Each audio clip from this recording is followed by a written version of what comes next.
First of all మహర్షి రాఘవ 100వసారి మా blood బ్యాంక్లో Chiranjeevi charitable trust ఆ బ్లడ్ బ్యాంక్లో రక్తం దానం ఇవ్వడం జరిగింది. అంటే ఇంతవరకు 50 సార్లు ఇచ్చిన వాళ్ళు 60 సార్లు ఇచ్చిన వాళ్ళు ఉన్నారు, కానీ ఒక వ్యక్తి 100 సార్లు రక్తదానం ఇవ్వటం అనేది ఇదే ప్రథమం. ఇలాంటి సందర్భంగా మా మహర్షి రాఘవని మనస్ఫూర్తిగా మా ఇంటికి ఆహ్వానించి నేను అభినందించడం నాకు ఎంతో సంతోషం కలిగిస్తుంది. సో నిజంగా చాలా గ్రేట్ రాఘవ.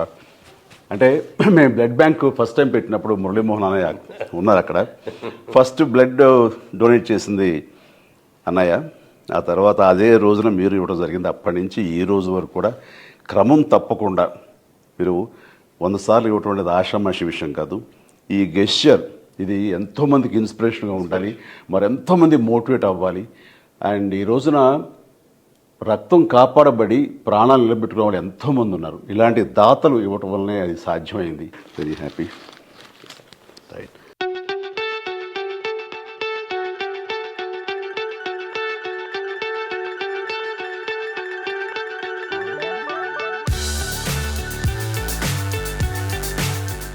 చిరంజీవి గారు బ్లడ్ బ్యాంక్ పెట్టిన తర్వాత మొట్టమొదటి రోజున మేము వెళ్ళి బ్లడ్ ఇవ్వడం జరిగింది. ఆ రోజున మహర్షి గారు వచ్చారు, నేను వచ్చాను. ఫస్ట్ October 2nd గాంధీ ఆ రోజున ఫస్ట్ బ్లడ్ నేనే ఇచ్చాను.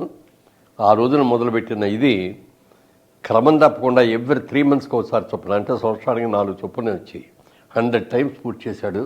ఇది చాలా గ్రేట్ అసలు. ఎందుకంటే రక్తదానం చాలామందికి భయాలు ఉంటాయి. అమ్మో రక్తం తీసేస్తే మనకు నీరసం వచ్చేస్తే పడిపోద్ది, కళ్ళు తిరిగిపోతాం. అది ఏమీ కాదు. ఎస్పెషల్లీ ఎండాకాలంలో అసలు ఎవరు. ఇది ఆల్మోస్ట్ ఏప్రిల్ అండ్ ఇంత హాట్ సమ్మర్ లో తను ఇచ్చాడంటే అదన్నీ కూడా మూఢ నమ్మకాలు అని మరొకసారి నిరూపించాడు. నూతులోంచి నీళ్లు తోడిని కొద్దీ కొత్త జలం ఎట్లా వస్తుందో రక్తదానం చేసిన తర్వాత బ్లడ్ కూడా జనరేట్ అట్లాగే అవుతుంది. అందుకని ఎవ్వరూ కూడా భయపడక్కర్లేదు. శుభ్రంగా యంగ్గా ఉన్నవాళ్ళు, ధైర్యంగా ఉన్నవాళ్ళు, గట్టిగా ఉన్నవాళ్ళు రక్తదానం చేస్తే 10 మందికి ప్రాణాలు కాపాడే వాళ్ళు అవుతాం.